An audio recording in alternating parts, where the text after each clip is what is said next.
You know, I didn't actually expect RiceGum to make a full-on response video or even address the situation at all. I mean, if he was going to address it, I would just figure, you know, he'd make a tweet or something being like, oh yeah, sure, I scammed those kids, but I mean, I never marketed it specifically to kids, so it should be the parents' fault. But no, he decided to make a full-on response video to the situation. The response video came out just an hour ago. Here, I'll switch views here. PewDiePie calls me out for mystery unboxing. Oh no!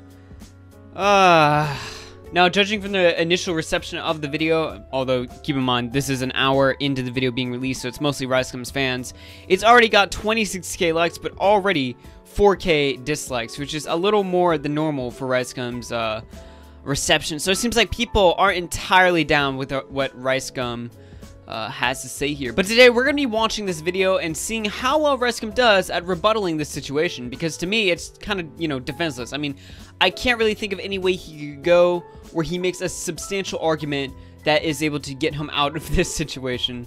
So let's take a look and see what he had to say. So the other day I posted a video where I was promoting this website. Basically my management just came to me and was like, yo, Rice, here's this deal, promote the app or whatever, you get paid, right? And on YouTube, it's like a common thing, like when YouTubers work with brands and sponsored videos, like I've seen Shane Dawson, I've seen so many YouTubers do it. Keemstar actually tweeted saying, first big story. So here he attempts to basically say like, oh, you know, sponsorships are a good thing, which in fairness, actually, you know, a lot of people I've seen have really, you know, not taken well to sponsorships on YouTube. A lot of people view it as something that's like sellout-y in nature, or something that is a bad thing inherently, which is entirely untrue. So I understand why he's going through like clarifying and making sure that the audience knows there's nothing wrong with taking a sponsor. The problem is that he's saying like, oh, you know, the sponsorship hit me up, I just took it, you know? That's literally it. You know, you would think if you're being told to sell a product, you would, you know, look into the product a little. It just seems like, you know, common nature or something. I'm really wondering if he actually just literally took on the deal. He just saw, oh, $100K? Yeah, sure, I'll take that. Is that really what happened? Wow. You know, you can have as many subs as you want, but subs do not translate to intelligence at all. This is just, wow. Of 2019, Jake Paul, RiceGum, gambling, blah, blah, blah. But at the bottom, he said, I was offered $100K to do the same thing and almost took the cash, but didn't, so I can't go that hard on them. So apparently they only offered Keemstar $100K. So my numbers are higher. So imagine how much they offered me, right? So the money... Whoa. So is RiceGum here admitting that he got paid even more? Which shows that he's even more pathetic. He was told to sell a product for $100K, initially what we thought, but now RiceGum's alluding to the fact that he was actually sold more, and he didn't look into the product at all. He just saw money and took it. No intelligence whatsoever. Maybe he just doesn't even care at this point. Maybe he actually does have a decent amount of intelligence. We don't know. I mean, we only see what these YouTubers decide to put on the website. We don't know if RiceGum's really a stupid person or not. So maybe he just literally did not care at all, and if this was going to blow up on him, he didn't expect for it, you know, to blow up that bad at all. So maybe that's what he's thinking. I don't know. It just seems to me like, wow, he's just like, oh, we're already like, what, a minute into this response video, and he's already clarified something that makes him look even worse. Well done, RiceGum. Was on the table, and if I wanted the money, I just had to open up a few Supreme boxes and shoe boxes, and boom, I get the money. So I was like, yo, that sounds easy enough. So I dropped the video, really think nothing much of it, and then just out of nowhere, all these random ass YouTubers out of nowhere come out dropping exposed videos, calling me out for doing this, doing that, about the whole whoa, where's my video, RiceGum? Gambling thing. No, you didn't put mine on there? 300 views ain't enough to get on a RiceGum video? I guess I have to step up my game. Even H3. Yo, guys, I actually filmed this video yesterday, and at the time, H3 was the most popping YouTuber to call me out, but the things have changed. This morning, PewDiePie just dropped a video on me. I'm in the title, I'm in the thumbnail. This dude's the biggest YouTuber in the world, man. I guess this is like a big deal. This popular YouTuber made a... This is not how fast he's talking. He's like really nervous. I don't know if this is his normal like showman sort of persona here, that he's being an entertainer right now, so he's gonna talk a little faster. But he just sounds hella nervous, and I'm starting to wonder, like, if this controversy or something, like, I keep going back and forth. I keep wondering, like, what is the mentality behind RiceGum? Because I thought initially he just didn't care at all. He was just like, you know what, this controversy, I'm big enough to deal with, like, a little controversy like this. But now, the way he's talking in this video, he's talking incredibly fast, leaving me to wonder if he's actually like nervous or something, especially with how he mentioned the whole PewDiePie call-out thing. I mean, he did say, he clarified, you know, in case you didn't know, PewDiePie is the most subbed YouTuber on the website, and he's calling me out. So it seems like RiceGum's actually a little nervous. So This guy is just so bipolar. It's like I'm watching this video right now. I keep like, you know, coming up to like a conclusion about what exactly was the mentality behind this whole move. And it's just going all over the place. And I'm just like, whoa, slow down. Like I can't even make out what this guy is like trying to really like convey here. There's this YouTuber named Reaction Time. He actually has more subscribers than me. I don't know how because he's not cooler than me. But anyways, he made the same type of video. The same type of video like 3 months ago. No one said anything. It wasn't a problem back then. It's because, you know, commentators don't typically look at a channel like Reaction Time for their daily dose of controversy. For the most part, a channel like Reaction Time, I mean, I know Leafy made a few videos on him, but a channel like Reaction Time isn't really, you know, on the top of our list when we're looking for a topic to cover for the day or something like that. Whereas a channel like RiceGum is well cemented. If you want to look for a juicy drama story to cover for the day, RiceGum's a good bet. You know, he tends to get himself into a lot of controversies, as we can see now, currently, and in his past. So it makes sense why when RiceGum does something, more eyes are attracted to him than when a random channel like Reaction Time is supposedly to do something, because no one's really looking at Reaction Time's channel when looking for a controversial story to cover. Look, all these guys right here, right? They're in David Dobrik's crew, whatever. They're influential, got kid fans. Same thing, open up boxes. This was 3 weeks ago, way before I was doing it. Why did no one bring it up 3 weeks ago or even talk about these guys? This guy, Morg, same exact thing, literally same thing, 4 months ago. And he's not even promoting gambling to kids. He is a kid gambling. This dude's 17 gambling. It's not a problem though, right? Ooh, don't even get me started on this last guy, Guava Juice. Got more subscribers than me. Why is no one talking? RiceGum, are you really doing this argument as your big saving grace, the big, you know, oh, gotcha back moment? Other YouTubers have done the same thing as me in the past, but I'm getting called out. RiceGum is a grown man running to other dudes for protection from his own problems when he can't even address the problem himself. And in fairness, there's nothing really he can say to sort of address or ease the situation, because it is undefensible. Like, that's not a lie. So, in my opinion, RiceGum, like, shouldn't have responded at all. But if he was gonna respond, this is one of the weakest ways he can really, like, defend himself. Other dudes have done it before. So, but when I do it, that's the problem. It's almost also like he's playing a victim card, as if he couldn't look pathetic enough already. He's playing a victim card, saying like, oh, you know, whenever other people do it, you know, they don't get caught up, but when I do it, you know, people always call me out. Like, I'm the victim here, guys. I'm the victim. Jeez, this is bad. Wow.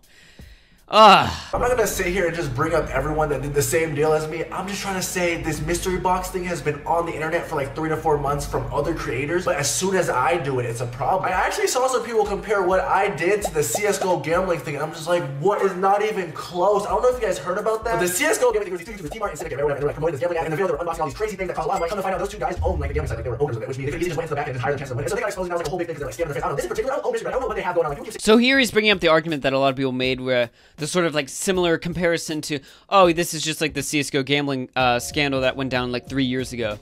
Again, it's entirely irrelevant. You know, this is just like a thrown away comment. You know, a few people were making, they were like, you know, it's kind of like the CSGO gambling. No one's saying it's exactly like that situation. And even if they were, why are you responding to, you know, this sort of like comparison argument? It's nothing like, you know, this isn't what we're calling you out for, Rice. We're not calling you out for doing the same thing as T Martin. We're calling you out for doing what you did yesterday, which was sell gambling to underage kids. Not just gambling to underage kids, but a broken, flawed scam website. That's the problem here. Not the CSGO situation, not the fact that other YouTubers like Reaction Time and Guava Juice have done the exact same thing as you. We're calling you out. That's the problem here. You are so indefensible that you have to run to other dudes to solve your own problem. That's not how it works, RiceGum. Saying that the website is sketch and all this stuff, and it's like, you guys can form your own opinions, do your research. But my experience on it, you know, I would spend $100, and at times I got like a fidget spinner, and then I would spend $100, and at times I got like a good item. It was basically... Why, you know, do we have any reason to believe you? You know, all you have to do is watch the content cop, and we can see you've lied in the past. Like, it's not, you don't have this squeaky clean reputation where I feel comfortable believing that you actually try this out on your own time. And, you know, it was very fair. You know, one time I got a fidget spinner, the other time I got, you know, some Yeezys or whatever the hell he got. It's like, why should we believe you? I don't believe you, even if that was true, and RiceGum actually plays this game on his off time, which is highly unbelievable. But let's Let's pretend for a minute that he actually did do this.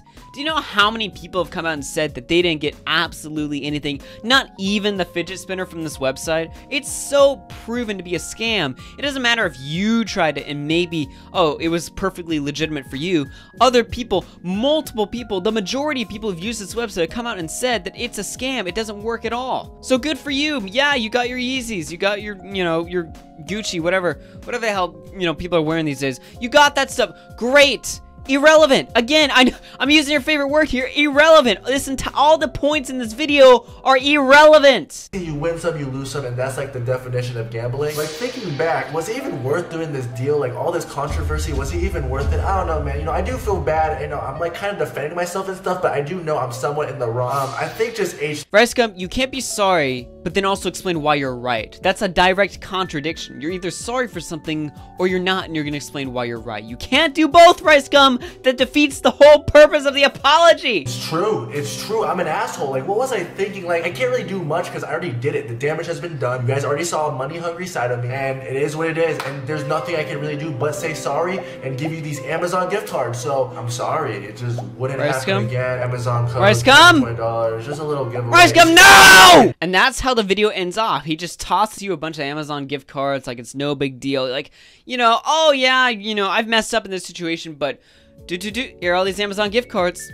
It reminds me of how when all these normie YouTubers get into a major controversy, all they have to do is put the suicide hotline, and then all of a sudden, like that, all their problems are magically erased because, hey, they stood up for the people who were potentially gonna kill themselves. You know, like Logan Paul, he went to the forest, he filmed the dead body. You know how he, you know, dug himself out of that situation? He was like, oh, chill out, guys. I donated $1 million to charity, which is obviously, you know, goes out saying that's a good thing to do.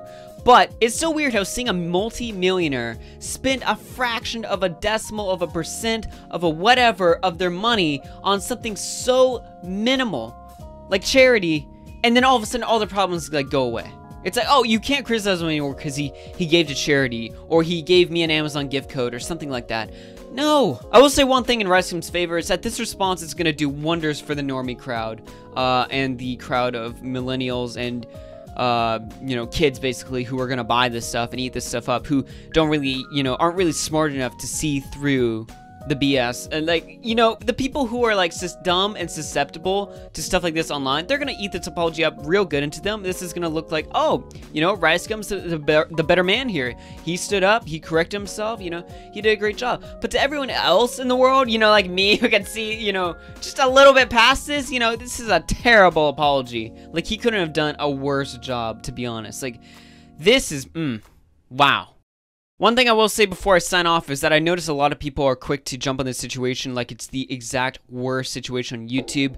I will say I've been highly critical of RiceGum and Jake Paul, obviously, but this isn't the worst thing where we need to, you know, get out our moral, you know, white knight shields and, like, you know, ban these guys to hell or something. No. This isn't that bad, all right? It's not, on that level, it's not that bad. It's bad, but it's not like, you know, where we need to, like, you know, these people are automatically bad people just because of this one specific incident.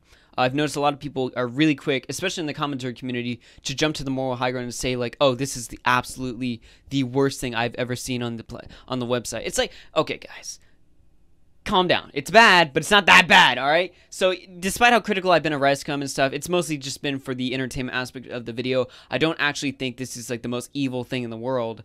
So before you, like, walk away thinking, like, oh, RiceGum's, like, this terrible person or something, just know, like, yeah, it's a bad thing to do, obviously, but it's not, like, the end of the world here, alright? With that being said, guys, this is my reaction to RiceGum's response.